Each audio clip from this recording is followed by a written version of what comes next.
I'm 12 years old and I'm your new pilot. When Lily Sullivan's voice cracked over the intercom, passengers thought someone was pranking them. Then the plane dropped 500 feet. Both pilots were unconscious. And the little girl in seat 9C just revealed a secret that could save, or kill, everyone. Before you watch full story, comment below from which country are you watching. Don't forget to subscribe for more stories. Lily Sullivan sat in seat 9C of Southwest Flight 2749, her forehead pressed against the small oval window as the Arizona desert fell away beneath her. Phoenix Sky Harbor to Seattle-Tacoma International Airport. 3 hours and 40 minutes of flying time. Boeing 737-800, carrying 192 passengers plus 6 crew members. She'd checked all those details on the departure board before boarding, the way her father had taught her to always know exactly what aircraft she was flying on, even as a passenger. The flight attendant, Maria, according to her name tag, stopped at her row with a clipboard and a professional smile that didn't quite reach her eyes. You doing okay, sweetie? Need anything before we take off? I'm fine, thank you, ma'am. Maria consulted her paperwork, checking the seat number against the list in her hand. Unaccompanied minor, traveling to Seattle. Someone meeting you when you land? Yes, ma'am. My Aunt Rachel. Well, you just push that call button if you need anything at all during the flight, okay? Bathroom, snacks, water, anything. That's what we're here for. Lily nodded politely and turned back to the window, hoping the flight attendant would take the hint. She didn't want conversation.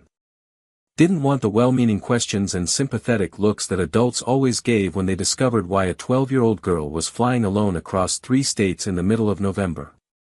The woman in seat 9B, elderly, probably in her 70s, with kind eyes and carefully styled silver hair, was already looking at Lily with that expression adults get when they see a child traveling solo. The mixture of concern and curiosity that made Lily's stomach tighten with anxiety. First time flying all by yourself, honey? The woman asked as the aircraft pushed back from the gate. No, ma'am. I've flown alone before. Oh, that's good. So you're a seasoned traveler then? The woman's smile was warm, trying to put her at ease. Going to visit family in Seattle? Lily's throat tightened. She could lie. She could say yes and leave it at that. But something about the woman's genuinely kind face made her tell the truth. My mother's funeral. The woman's expression crumpled immediately, her hand flying to her chest. Oh, sweetheart. Oh, honey, I'm so sorry. That's, oh, you poor thing. It's okay.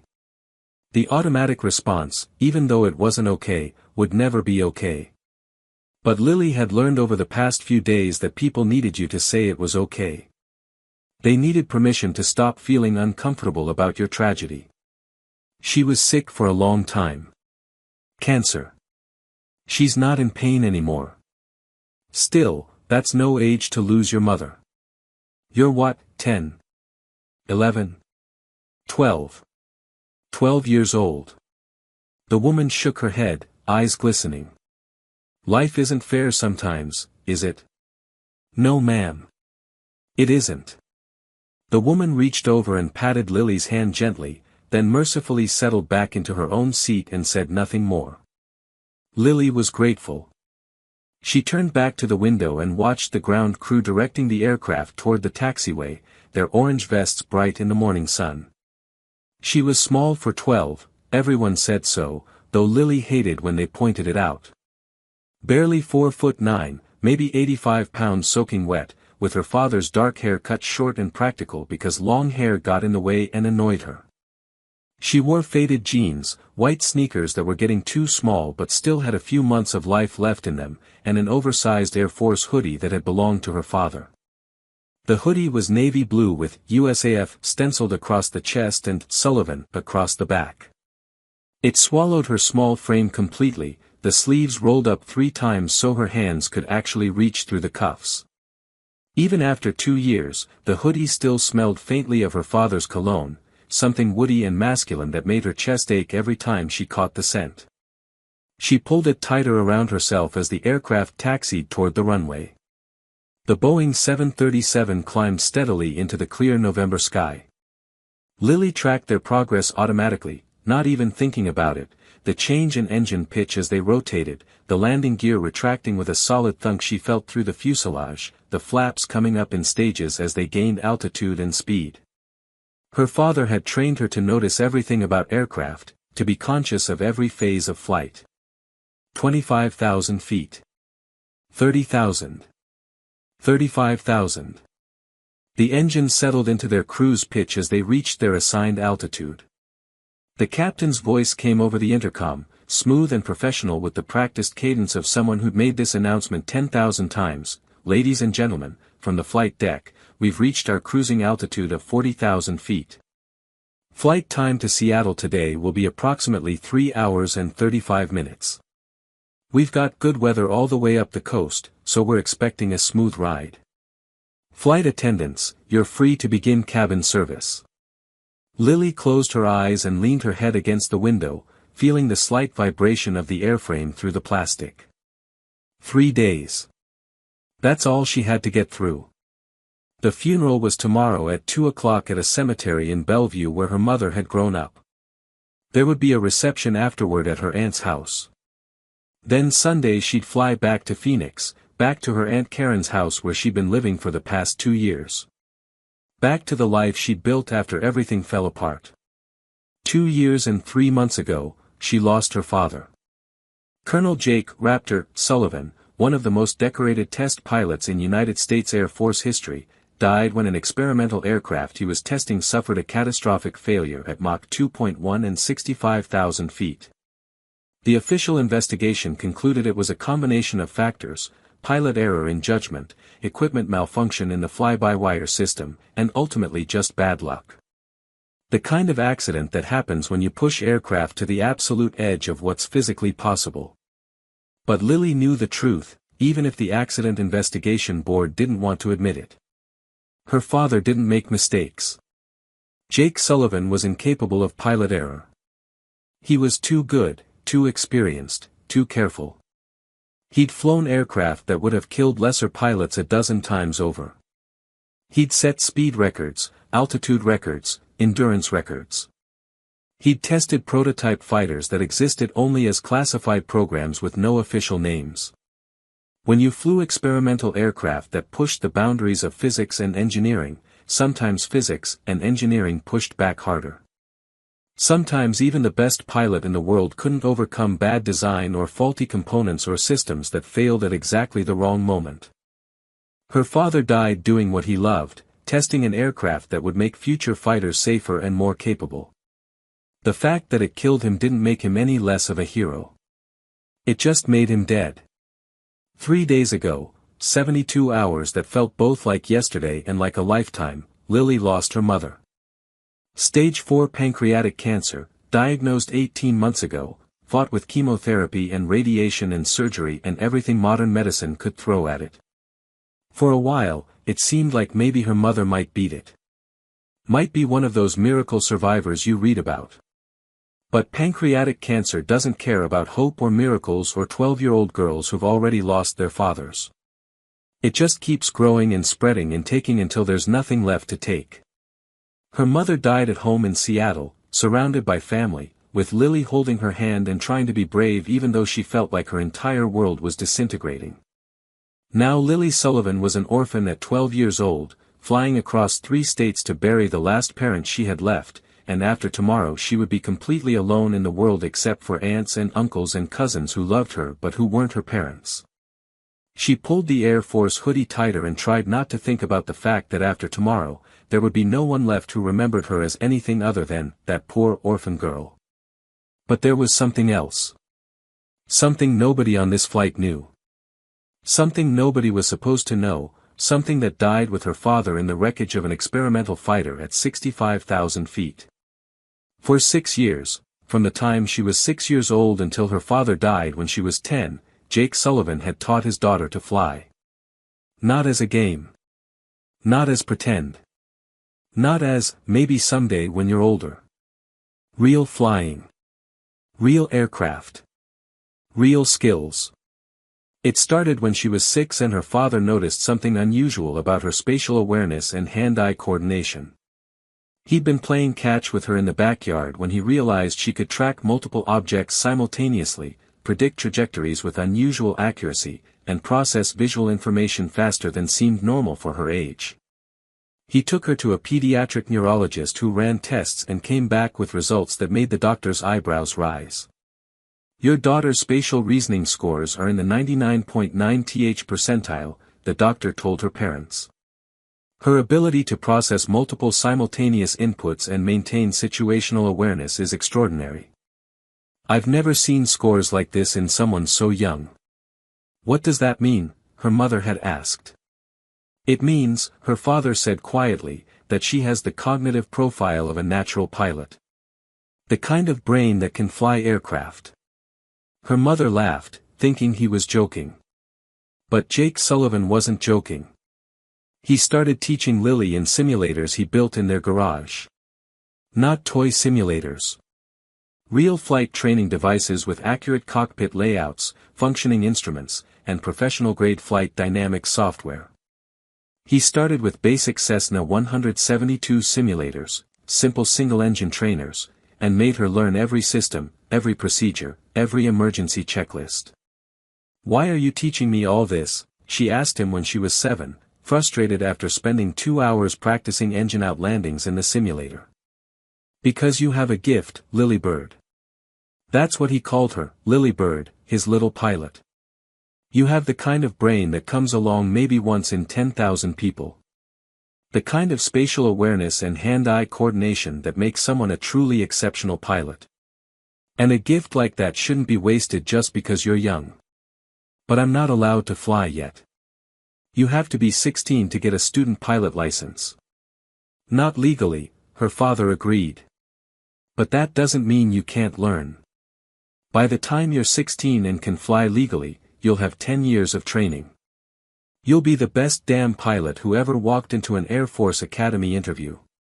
You'll have skills that most professional pilots don't develop until they've been flying for 20 years. But isn't it illegal? Teaching you in simulators? No. Taking you up in actual aircraft before you're legally allowed? Yes, that would be very illegal. He smiled. Good thing we're not going to do anything illegal, right? But they did. Starting when Lily was 8, her father began taking her to small private airstrips in the desert outside Phoenix at dawn, before anyone else arrived. He had friends who owned aircraft and didn't ask too many questions. Cessna 172s, Piper Cherokees, Beechcraft Bonanzas. He put her in the pilot's seat with cushions so she could reach the pedals. He sat beside her and talked her through every procedure. And he let her fly. By age 9, Lily had logged 50 hours in actual aircraft. By age 10, she had over 200 hours, more than many people who held actual pilot's licenses. She flew cross-country flights. She practiced emergency procedures. She learned to land in crosswinds, deal with engine failures, navigate by instruments when visibility was poor. Her father kept detailed logs hidden in encrypted files on his personal computer. Someday, he told her, when you're old enough and have your legal certifications, I'll show the Air Force what you can do. I'll show them logs proving you've been training since you were 6. You'll be a legend before you even put on a uniform. He taught her military procedures too. Fighter tactics. Formation flying in the simulator. High-G maneuvers. He gave her access to training materials that were technically classified but that he had clearance for as a test pilot. You're going to be a fighter pilot, he told her when she was 9. Not just any fighter pilot. The best. You're going to break barriers, set records, test aircraft that haven't been invented yet. Just like your old man. Better than your old man. What if I don't want to be a fighter pilot, she asked once. Then you don't have to be. This is about giving you options, Lily Bird. If you want to be a commercial pilot, an astronaut, a test pilot like me, or if you want to do something completely different, that's your choice. I'm just making sure you have the skills. What you do with them is up to you." When he died, Lily was 10 years old with 200 actual flight hours and nearly 600 simulator hours. She had skills that would have been remarkable in an adult pilot, impossible in a child. And she promised herself she would never fly again. Flying was theirs, her and her father's secret world. The dawn flights where it was just the two of them and the aircraft and the clear desert sky. The hours in the garage simulator where he taught her to think 3 steps ahead, to always have a backup plan, to never panic no matter what went wrong. Without him, touching aircraft controls felt like betraying his memory. Like trying to have their special thing without him there to share it. She deleted all the simulator software from his computer. She destroyed the flight logs he'd kept. She took every memory of those 6 years and buried it as deep as she could, trying to forget that she'd ever been anything other than a normal kid. For 2 years, she succeeded. She was just Lily Sullivan, orphan, living with her aunt in Phoenix and going to middle school and trying to figure out how to be normal when your entire world had been torn apart.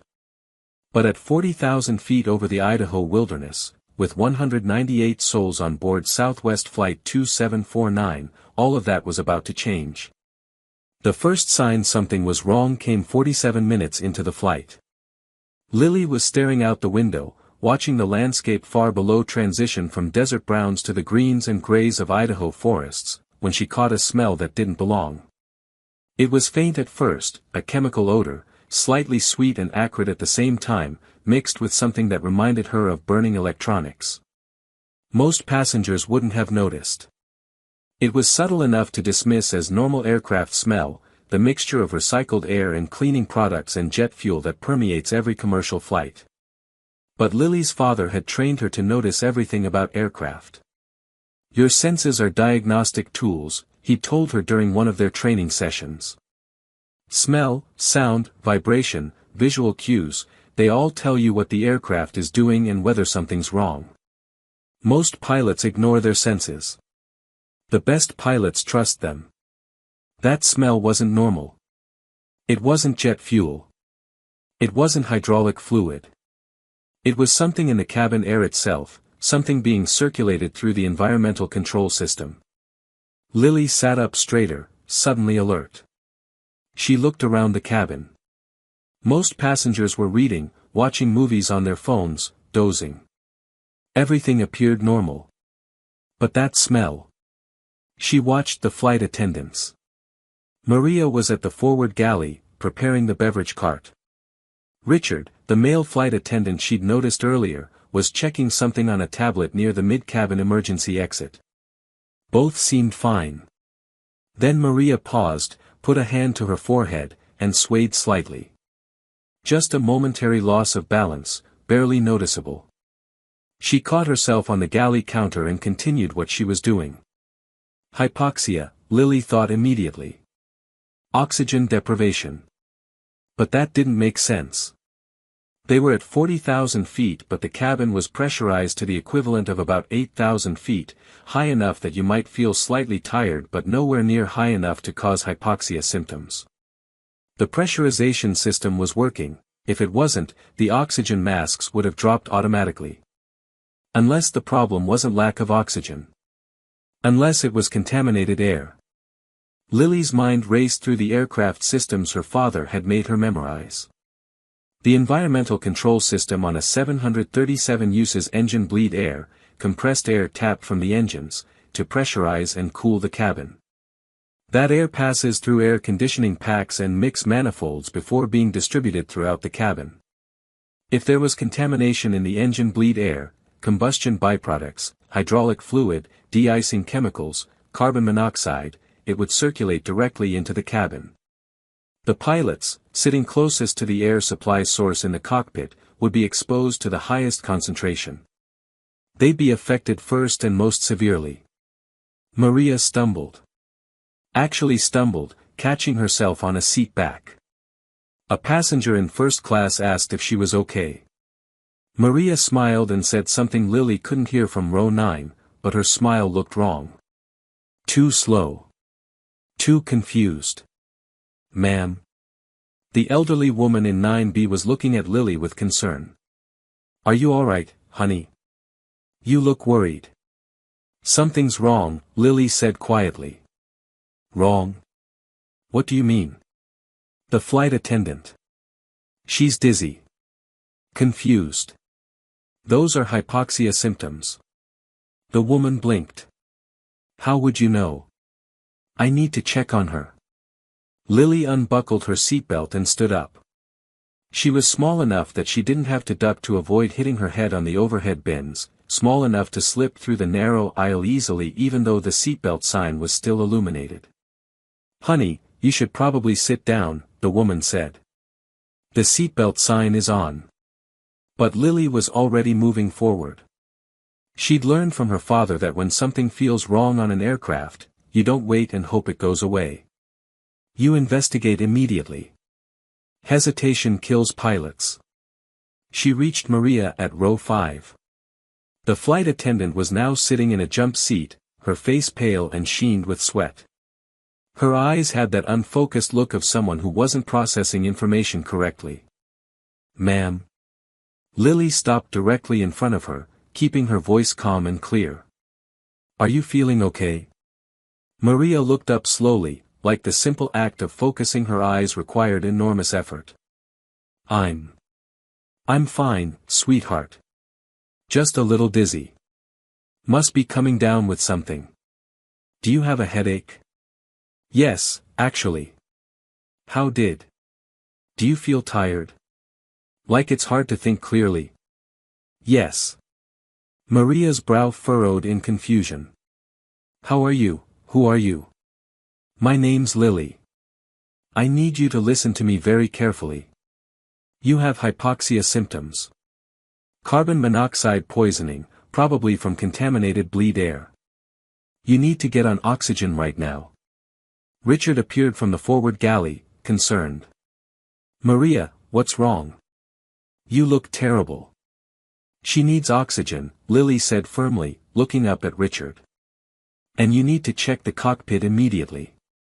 If the cabin air is contaminated, the pilots have been breathing it at higher concentration than we have. They might be incapacitated. Both flight attendants stared at Lily like she was speaking a foreign language. She was 12 years old, barely 4.5 feet tall, swimming in an oversized Air Force hoodie. She looked like a child playing doctor, not someone diagnosing a potentially catastrophic emergency. Sweetheart, Richard said with the carefully patient tone adults use with children they think are overreacting, I appreciate your concern, but I don't think. The aircraft lurched. Not turbulence. Lily knew turbulence, the bounce and rattle of air currents, the momentary weightlessness of updrafts and downdrafts. This was different. This was the nose pitching forward violently, the aircraft dropping several hundred feet in seconds, passengers gasping and grabbing armrests, overhead bins rattling. Then the aircraft recovered, leveling out roughly, but the movement had been wrong. Sloppy. Uncoordinated. Like someone had accidentally pushed the yoke forward and then overcorrected. Richard's face went pale. He grabbed the interphone mounted on the bulkhead and punched the code for the cockpit. Captain Harrison, this is Richard. We have a situation in the cabin. Maria is showing signs of illness and we. He waited. No response. Captain. First officer. Nothing. Richard tried again, his voice higher now, tinged with panic. Flight deck, this is cabin crew, please respond. Silence. Oh my God, Richard whispered. His hand shook as he lowered the phone. They're unconscious, Lily said. Her heart was pounding so hard she could feel it in her throat, but her voice stayed steady. Training taking over, her father's lessons coming back after 2 years of trying to forget them. They've been on autopilot, but if they're slumped over the controls they're sending inputs to the flight computer. The autopilot will disconnect because it's detecting conflicting commands. We have maybe 90 seconds before this aircraft starts an uncontrolled descent. Richard stared at her. How do you possibly know? Because my father was Colonel Jake Sullivan. Lily met his eyes, saw her own fear reflected there but pushed it down. Call sign Raptor. He was a test pilot. He flew experimental aircraft for the Air Force.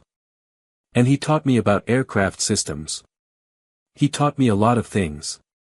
You're 12 years old, Richard said weakly.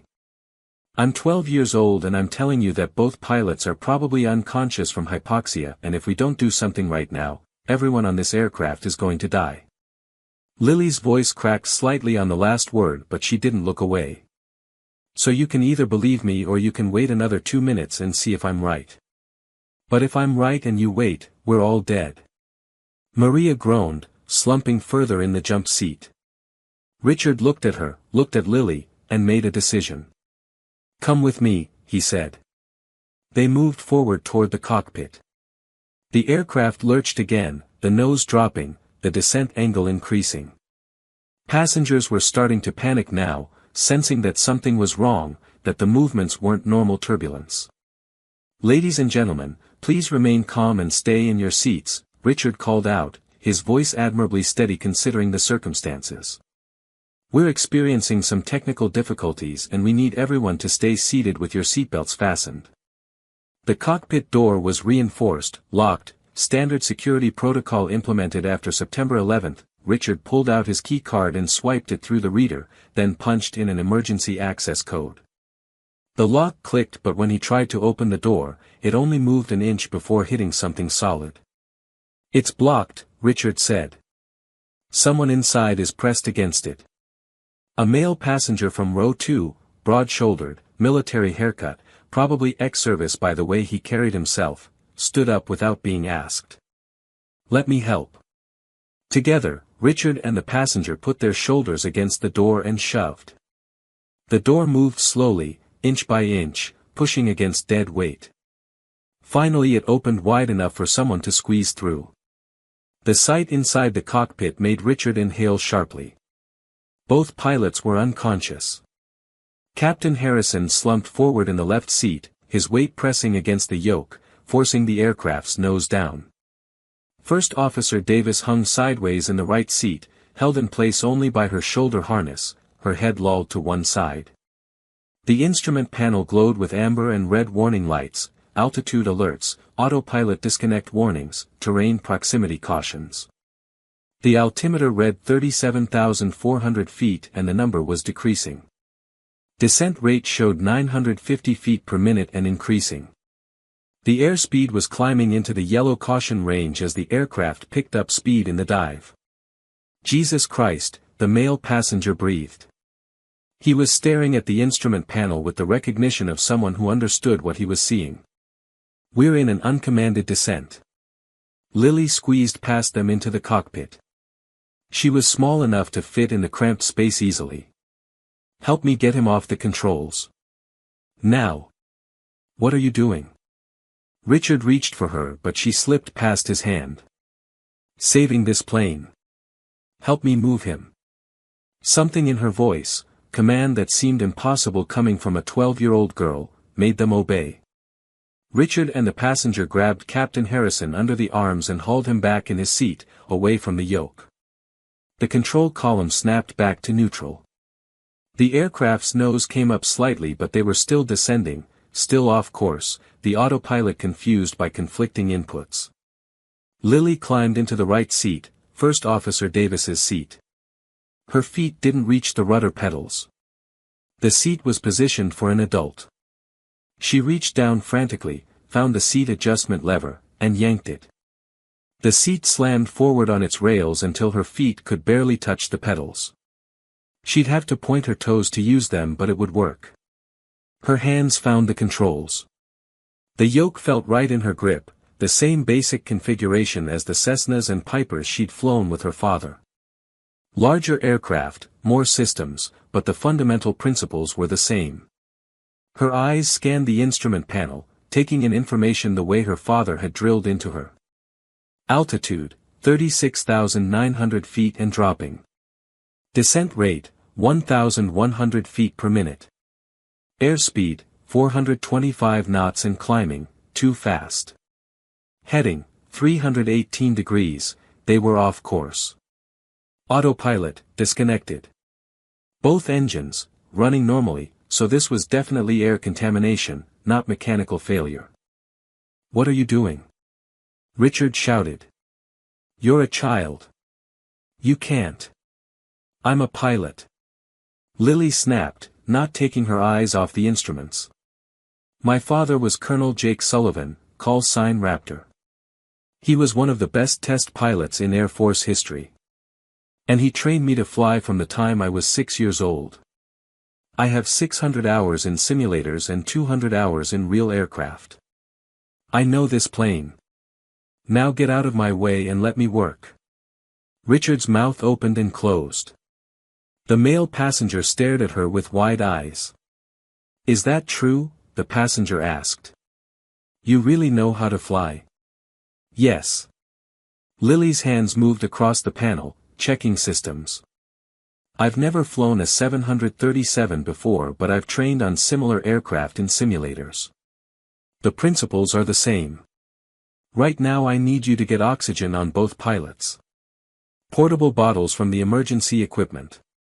They need pure oxygen to clear the carbon monoxide from their bloodstream." I don't." Richard was in shock. "Do it." Lily's voice cracked with the force of her shout. "Right now. Move." The command in her voice broke through Richard's paralysis. He stumbled to the emergency equipment locker and pulled out portable oxygen bottles. The male passenger helped him fit the masks over both unconscious pilots' faces, turning the flow to maximum. Lily's right hand found the radio control panel.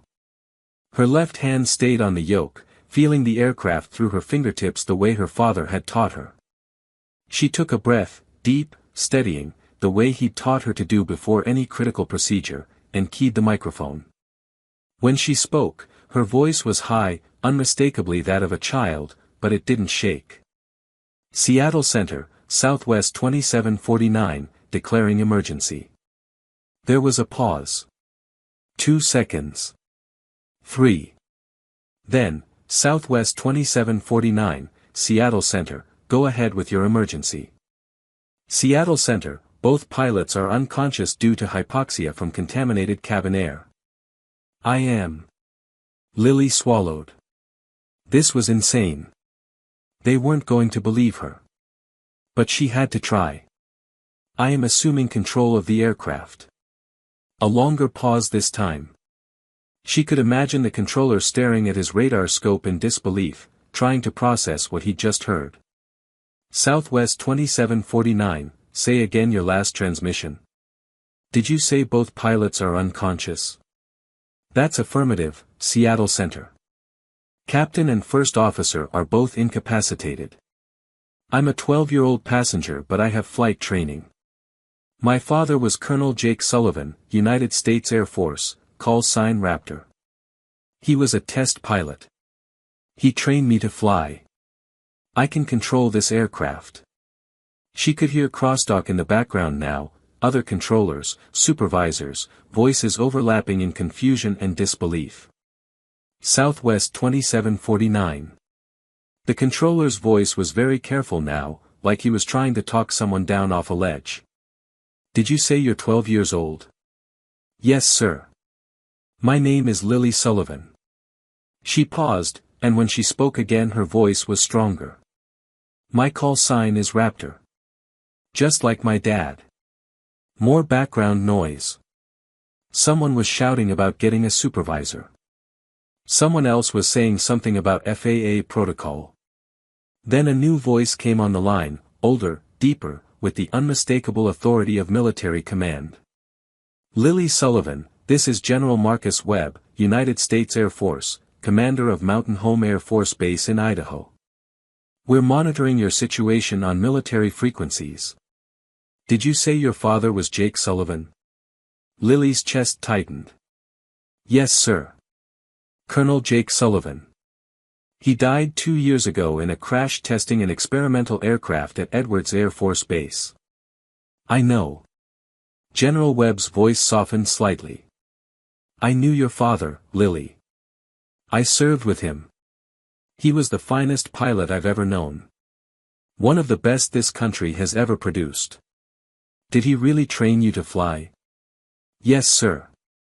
Lily's hands moved automatically, making small corrections to keep the aircraft from deviating further off course. He started teaching me when I was 6 years old.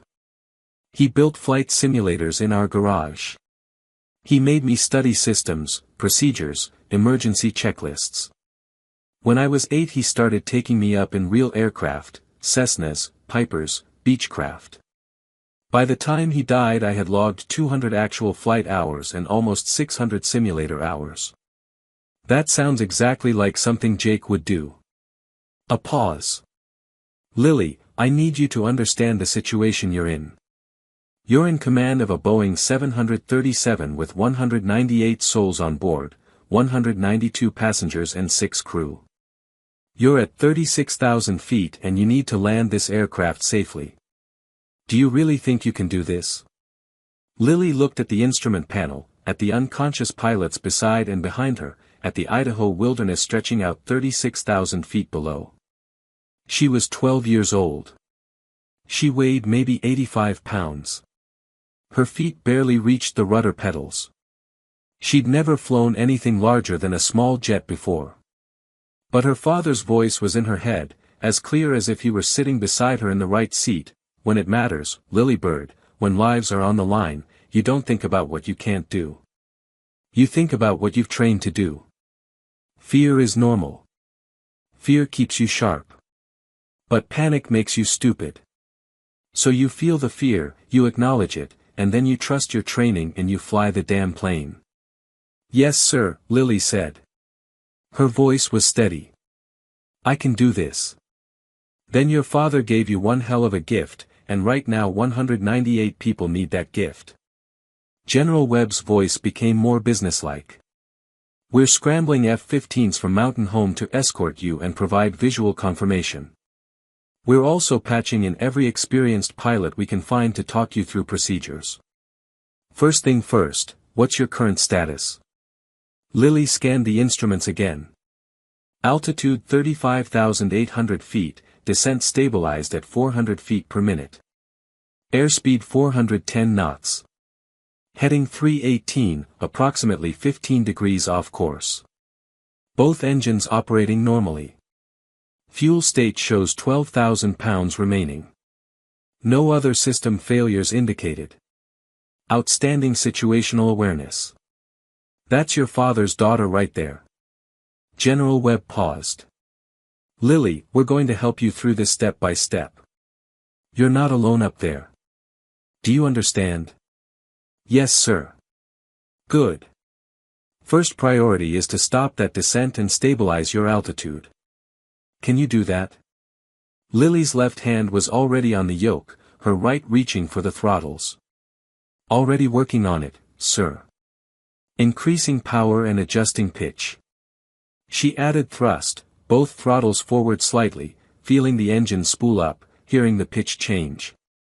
The nose wanted to drop with the additional power, so she pulled back gently on the yoke, raising the nose, trading the kinetic energy of their descent for potential energy of altitude. The vertical speed indicator began to change. Minus 400 feet per minute, minus 200.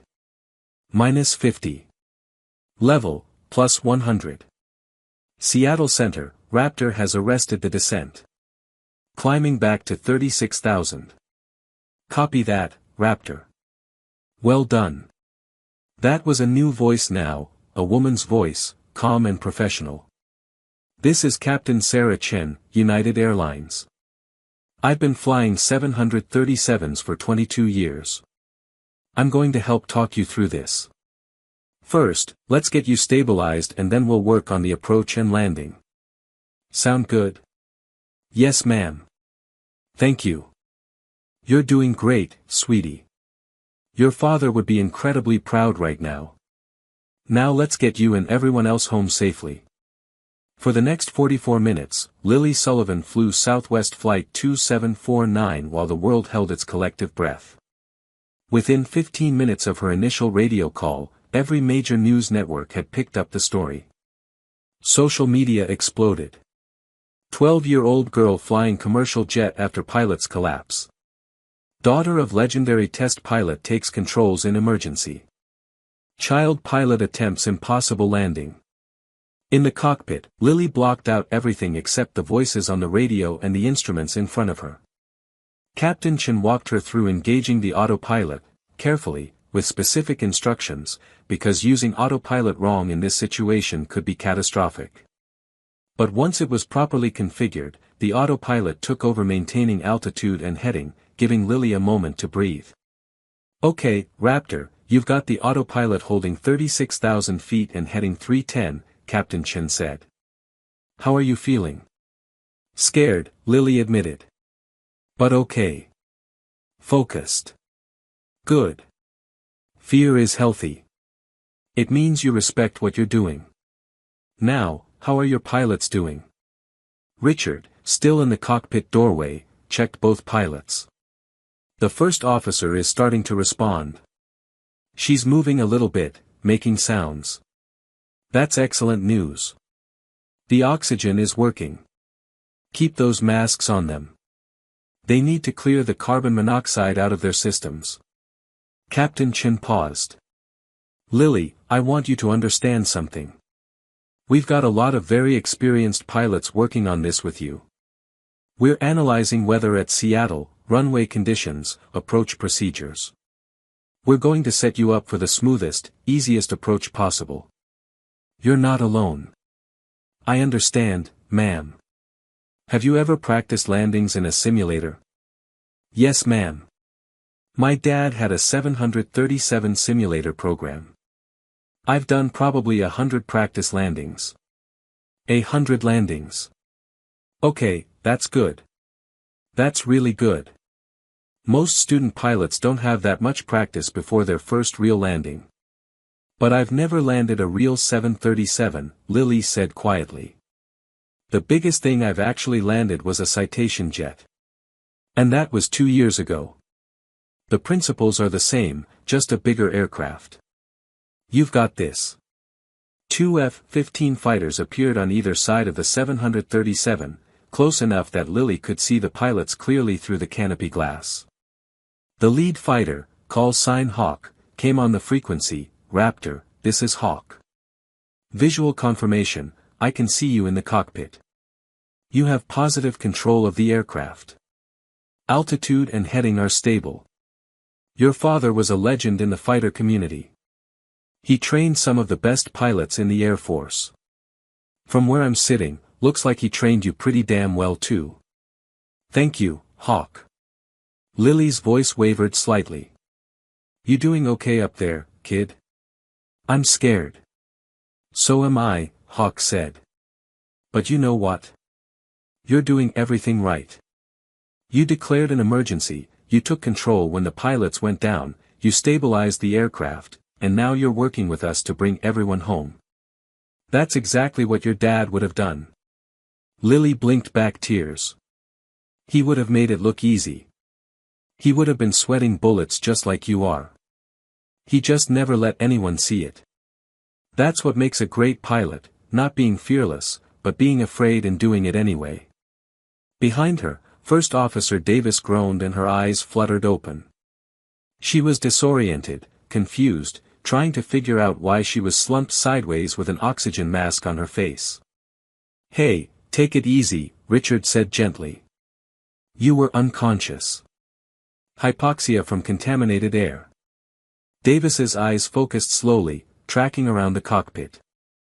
She saw the instruments, saw the autopilot engaged, and then her gaze landed on Lily sitting in her seat. A 12-year-old girl, swimming in an oversized Air Force hoodie, hands on the controls of a 737. What, who are you? Lily glanced over. I'm Lily. I'm flying the plane right now. Just stay calm. You're going to be okay. You're a child. Yes, ma'am. I'm 12. But my dad was a test pilot and he trained me to fly. Everyone's okay. We're stable at 36,000 feet and we're working on getting down safely. Davis stared at her, trying to process this through the fog of hypoxia recovery. She looked at the instruments again. Everything was stable, the aircraft was flying smoothly, the autopilot was engaged correctly. This is impossible. Yeah, Lily agreed. But it's happening. So I need you to either help me or stay quiet so I can focus. Can you do that?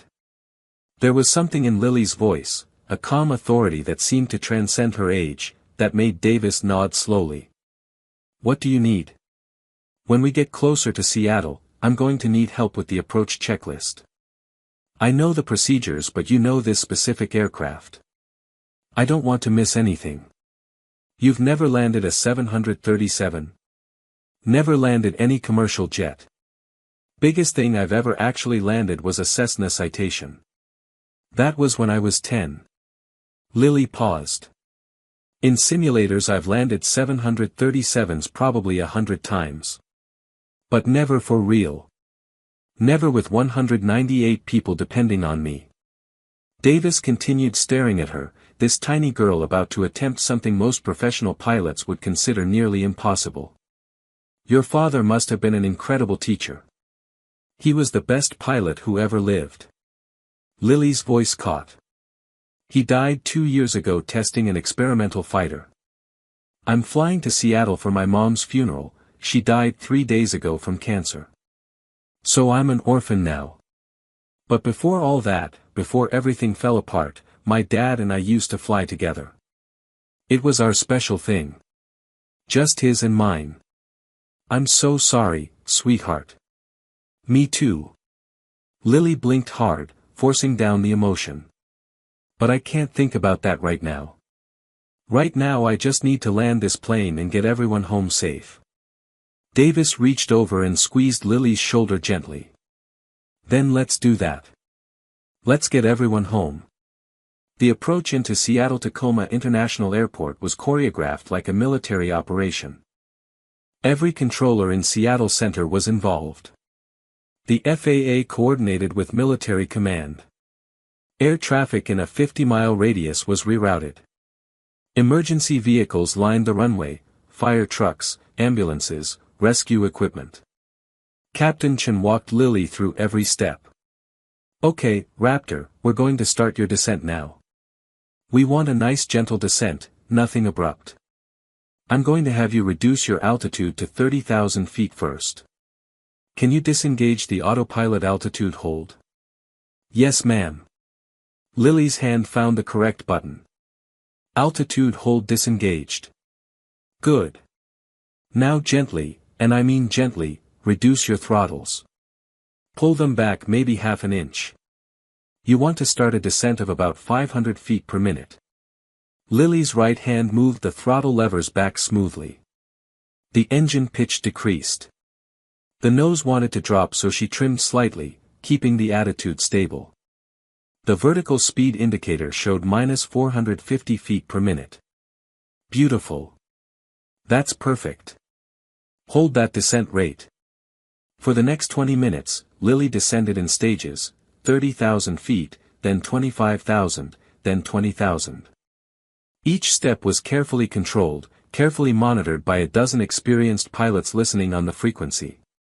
At 15,000 feet, Davis began reading from the approach checklist.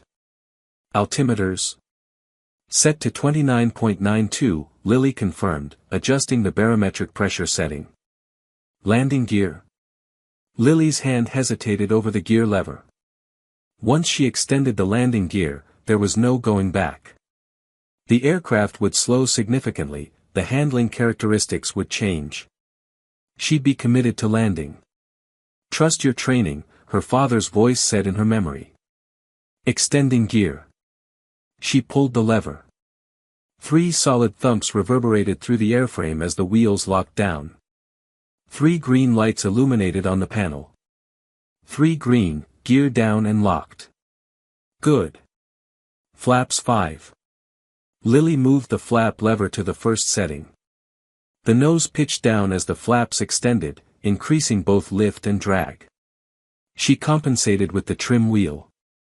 At 10,000 feet, Hawk in the F-15 called, Raptor, you're doing great. You're lined up perfectly for runway 16 right. Just keep doing exactly what you're doing. Thanks, Hawk. Your father is watching right now, you know that? From wherever pilots go when they die, he's watching and he's proud as hell. Lily's vision blurred. I hope so. At 5,000 feet, Seattle Tower took over communications. Southwest 2749, this is Seattle Tower. You're cleared to land runway 16 right. Wind is 180 at 7 knots.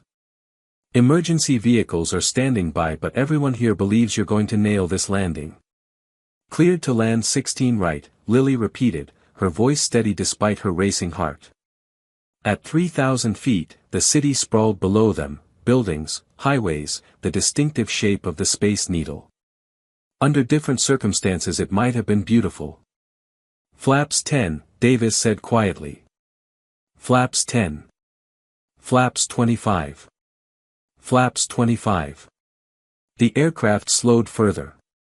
Lily added a touch of power to maintain airspeed. The runway was visible now, 2 miles ahead, slightly to the right. She made a small correction with the rudder pedals, centering the approach. At 2,000 feet, Captain Chen said, "You're doing beautifully, Lily. Absolutely beautifully.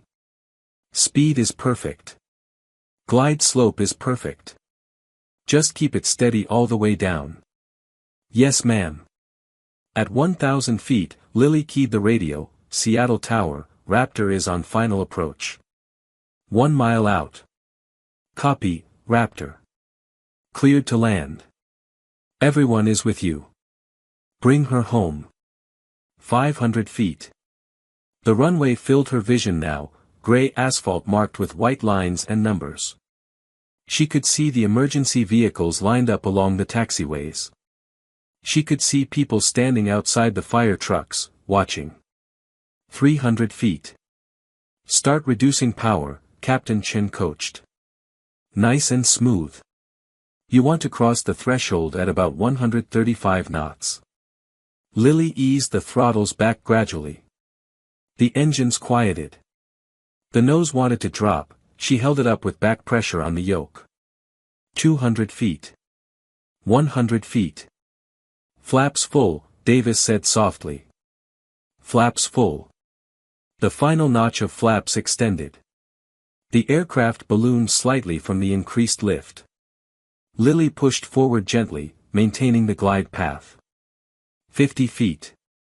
The runway was rushing up now, close enough to see individual cracks in the pavement. Close enough to see the threshold markings.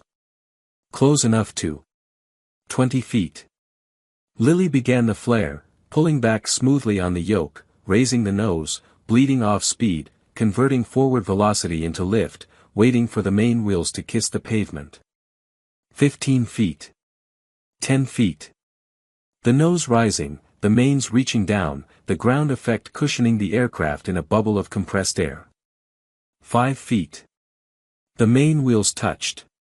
It wasn't perfect, there was a small bounce, a momentary skip, but then the wheels settled firmly on the runway. Lily immediately pushed forward on the yoke, planting the nose wheel, deployed the spoilers with her right hand to kill lift, and applied the brakes. The aircraft decelerated. The runway streamed past. The speed bled off, 100 knots, 80 knots, 60 knots, 40. They rolled to a stop on the centerline of runway 16 right, surrounded by emergency vehicles, but there was no fire, no disaster, no catastrophe. Just a 737 sitting peacefully on the runway with 198 souls safe inside. For a moment, a single perfect moment, there was only silence in the cockpit. Then the cabin behind them erupted. Passengers were crying, screaming, cheering, hugging each other. Some were sobbing with relief. Some were laughing hysterically. Some were praying. The sound of 192 people realizing they were alive filled the aircraft like a wave. Lily sat in the first officer's seat, her small hands still gripping the controls, and whispered, "I did it, Dad. I brought them home. Just like you taught me." Davis was crying openly, tears streaming down her face. She reached over and pulled Lily into a fierce hug. You saved us.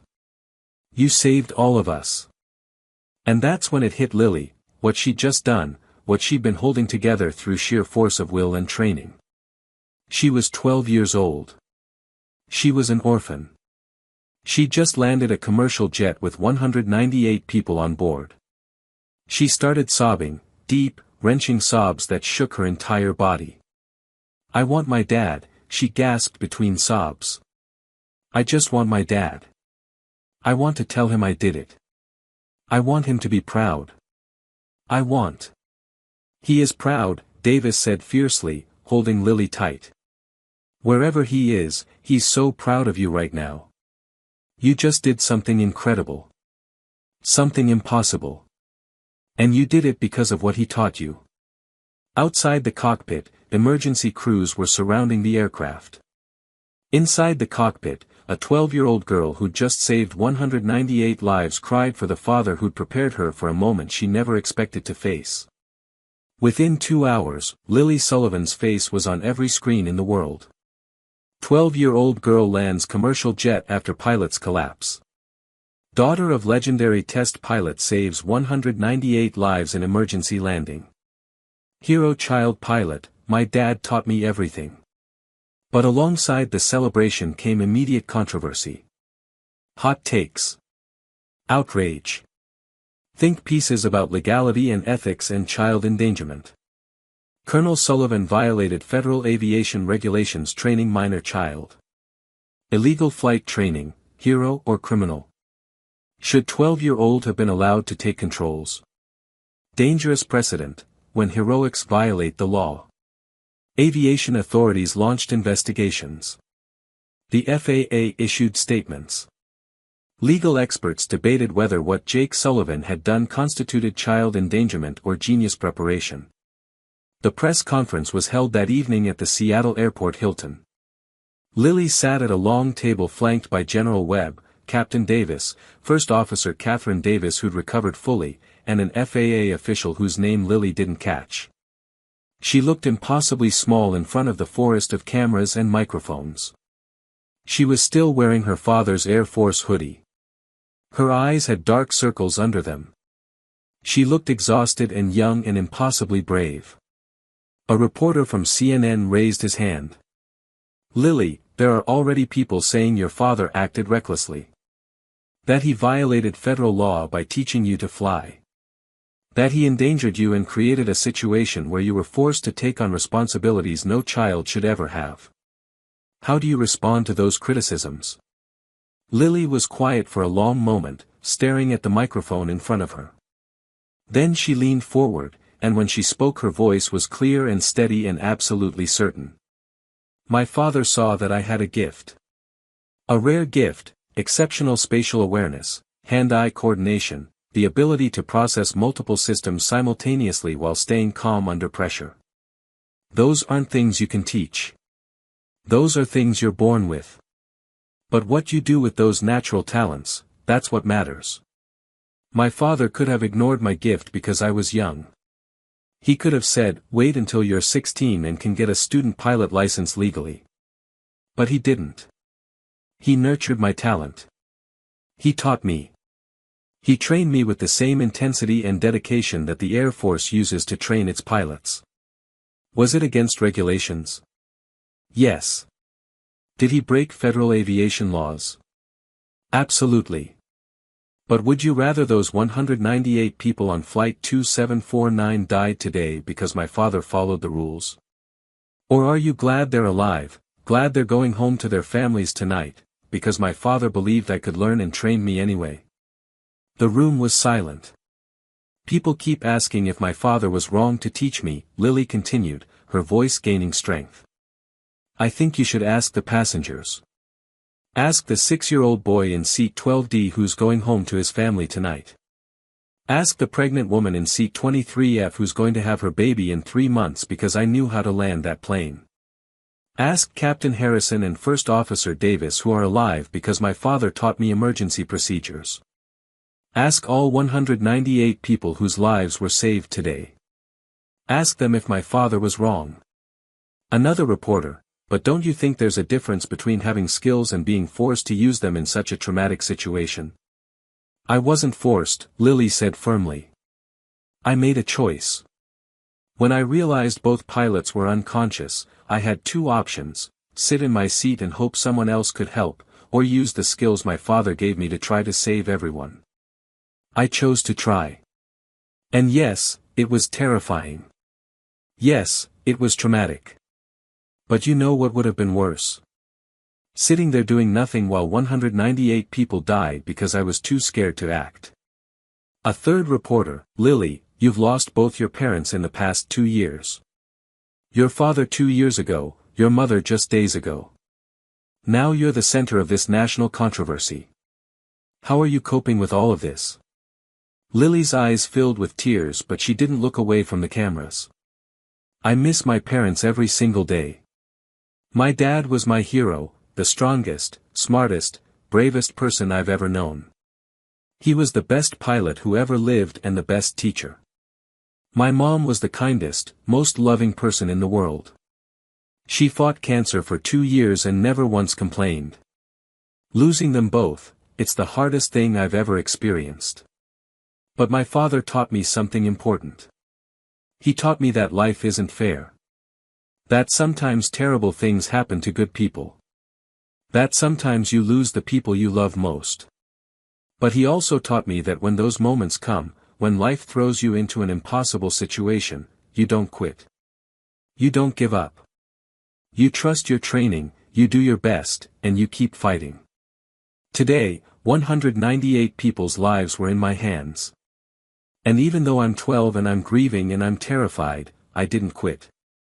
I used what my father taught me. I flew that plane. I landed it safely. And because I did, 198 people are alive tonight. She paused, wiping her eyes. My father used to tell me, Lily Bird, age doesn't define ability. Training defines ability. Courage defines ability. I'm 12 years old and I just landed a Boeing 737 with 198 people on board.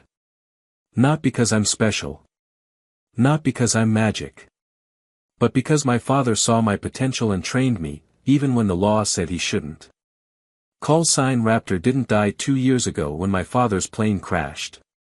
It just got passed down to me. And today, Raptor saved lives, just like my dad always did. The room erupted in applause. Reporters who'd been ready to ask critical questions found themselves clapping. General Webb had tears streaming down his face. First Officer Davis was openly sobbing.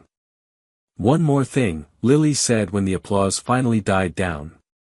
Tomorrow I'm going to my mother's funeral. I'm going to say goodbye to the last parent I had. Then I'm going back to Phoenix to finish 7th grade.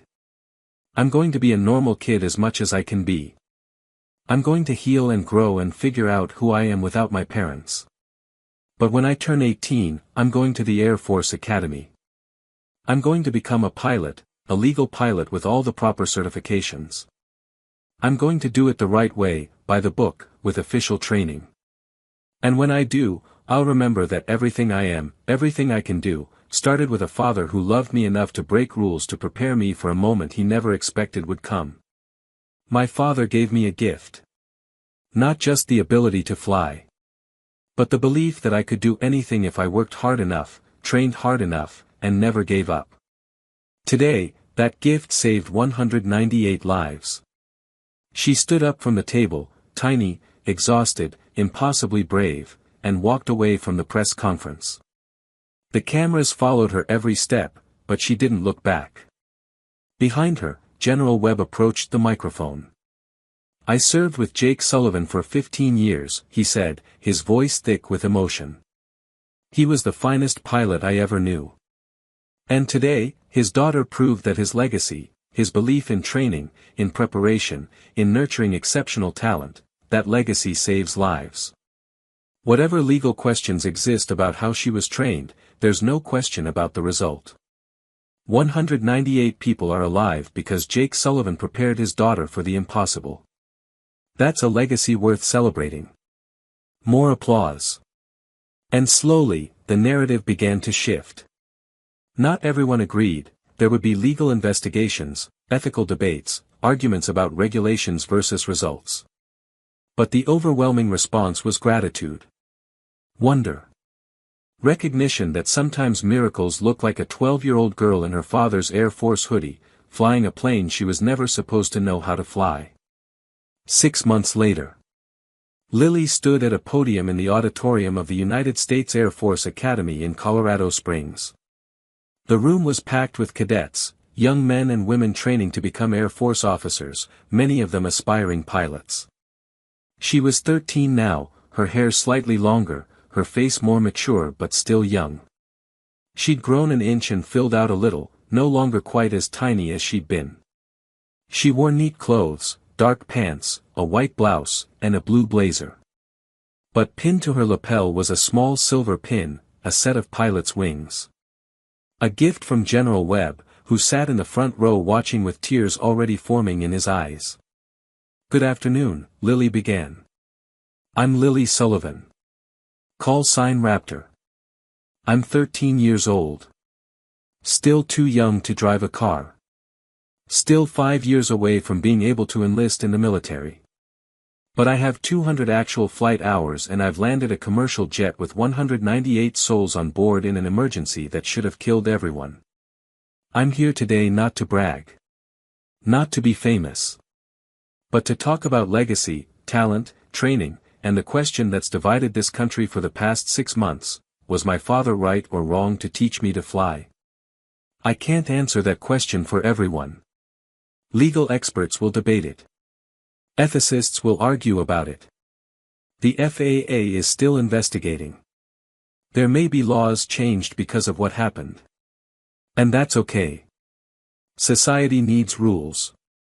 Aviation needs regulations. Safety is paramount. But I can tell you what I know. My father, Colonel Jake Sullivan, was one of the finest test pilots this country has ever produced. He flew aircraft that would have killed lesser pilots. He set records. He tested technologies that advanced aviation by decades. He saved lives through his work, his courage, his willingness to push boundaries. When I was 6, my father noticed I had unusual abilities, spatial awareness, hand-eye coordination, the ability to process complex systems simultaneously. A pediatric neurologist tested me and said my cognitive profile was exceptional for piloting aircraft. It's not something you can teach, it's something you're born with. My father made a choice. He could wait until I was 16 and could legally train as a pilot. He could let those natural talents sit dormant for a decade. Or he could begin training me immediately, intensively, professionally, the way military pilots are trained, but secretly, because I was too young for it to be legal. He chose to train me. Starting when I was 6, he built flight simulators in our garage. Real simulators with accurate instruments and professional software. He taught me aerodynamics, weather, navigation, systems, emergency procedures. When I was 8, he started taking me to small private airstrips and letting me fly real aircraft, always secret, always illegal, always with him right beside me. By the time my father died when I was 10, I had 600 simulator hours and 200 actual flight hours. I could fly better than many adults with pilot's licenses. I had skills that most professional pilots don't develop until they've been flying for 20 years. Was it illegal? Absolutely. Was it against every regulation? Yes. Would any official aviation authority have approved? Never. But on November 15th of last year, those illegal skills saved 198 lives. She paused, looking out at the cadets. I'm not saying every child should learn to fly. I'm not saying rules don't matter. I'm not saying my case should be used to justify ignoring aviation law. What I'm saying is this: talent is rare. Exceptional talent is even rarer. And when someone, regardless of age, has genuine, measurable, exceptional ability, maybe we should think very carefully before we waste it just because that person doesn't fit our expectations. My father saw my potential and he refused to waste it. He trained me with intensity and dedication. He pushed me. He made me practice until procedures became reflexes. He taught me to stay calm under pressure, to trust my training, to never panic no matter what went wrong. I didn't ask to be in that cockpit. I didn't want that responsibility. I wanted to be a normal 12-year-old girl flying to her mother's funeral. But when both pilots collapsed and everyone on that aircraft was going to die, I had a choice: use what my father taught me, or let everyone die. I chose to act. And yes, it was traumatic. Yes, it gave me nightmares. Yes, I've been in therapy since it happened. But you know what? I'd make the same choice again. Because 198 people went home to their families that night. And that matters more than my trauma, more than legality, more than comfort. People ask me if I'm angry at my father for training me. For putting me in a position where I might have to use those skills. The answer is no. I'm grateful. Because when the moment came, when it really mattered, I was ready. I had the skills to save lives. And isn't that what we should want? Shouldn't we want people to be prepared for the moments when they can make a difference? A cadet raised her hand. Lily paused. Yes. Do you think what your father did should be legal? Should other parents be allowed to train young children as pilots? Lily thought carefully. I think there's a difference between what my father did and what most parents would do. My father was a professional test pilot with decades of experience. He knew how to train pilots, that was part of his job. He had access to professional equipment and training materials. And most importantly, he accurately assessed that I had exceptional natural ability before he began training. Would I support a random parent with no aviation experience trying to teach their 5-year-old to fly? No. That would be dangerous and irresponsible. But should there be pathways for exceptionally gifted young people to begin serious training earlier than current regulations allow, under professional supervision with proper safeguards? Maybe. That's a conversation worth having. What I don't want is for my case to be used to justify keeping talent in a box because of age. Age correlates with maturity and judgment, but it doesn't define ability. Some 12-year-olds are more capable than some adults. Some 16-year-olds are more mature than some 30-year-olds. We should evaluate people as individuals, not just as members of an age group. Another hand. What are your plans now? Finish 8th grade. Then high school. I'm going to be a normal teenager as much as I can be, friends, school, maybe some hobbies. But I'm also going to keep studying. I'm going to take physics and engineering classes. I'm going to learn everything I can about aviation, aerospace, aircraft systems. And when I turn 18, I'm coming here, to this academy. I'm going to become a pilot the legal, official way. I'm going to earn my wings through proper channels. And when I do, when I'm wearing this uniform and flying Air Force aircraft, I'll remember that my foundation, everything I know, everything I can do, started with a father who believed in me when no one else would have. Who saw potential and refused to waste it. Who prepared me for a moment he never expected would come. Call sign Raptor was my father's. Colonel Jake Sullivan, test pilot, legend. He died pushing boundaries, testing aircraft that advanced aviation. That's who he was, someone who pushed boundaries in aircraft and in training. Now Raptor is my call sign. I carry his legacy. And when I'm a pilot, when I'm training the next generation, I'll remember what he taught me. Heroes come in all sizes, all ages. Talent doesn't wait for permission. And sometimes the most important thing you can do is believe in someone when everyone else says you're wrong to believe. She gripped the podium, her voice gaining power. My father broke rules to train me. And those broken rules saved 198 lives. If that's his legacy, preparing his daughter to save lives when it mattered most, then that's a legacy I'm proud to carry. The auditorium erupted. Cadets rose to their feet, applauding. Officers in the audience stood and saluted. General Webb was openly weeping. And somewhere, Lily knew, her father was watching. Proud. So proud. Not because she was famous. Not because she was on television. But because when the moment came, when lives were on the line, she trusted her training. She'd stayed calm. She'd flown the aircraft. She'd saved lives. Just like Raptor always did. Epilogue. 5 years later. Lily Sullivan walked across the tarmac at the Air Force Academy flight training facility. 18 years old now, no longer tiny but still small, 5'2", maybe 110 pounds. But she stood straight and confident in her flight suit, the same flight suit her father had worn 25 years earlier. On the name patch, stitched in black thread, Raptor. Her flight instructor, Colonel David Martinez, a fighter pilot with 28 years of experience, waited beside a T-6 Texan II trainer. He'd flown with her father years ago, had known Jake Sullivan well. "Ready for your first official flight as an academy cadet?" he asked. "Yes, sir." Lily's voice was steady. "Your father talked about you constantly, you know. Before he died. He'd show me videos of you flying in simulators, pictures of you in Cessnas. He was so proud of you. Said you were going to be better than him. I don't know if I'll ever be that good, sir." "You already are." Colonel Martinez handed her the flight suit. This was his. General Webb kept it. He wanted you to have it when you got here. Lily took the suit with shaking hands. Her father's flight suit. The one he'd worn on test flights. The one he'd worn the day he died. She pressed it against her chest, feeling his presence as strongly as if he were standing beside her.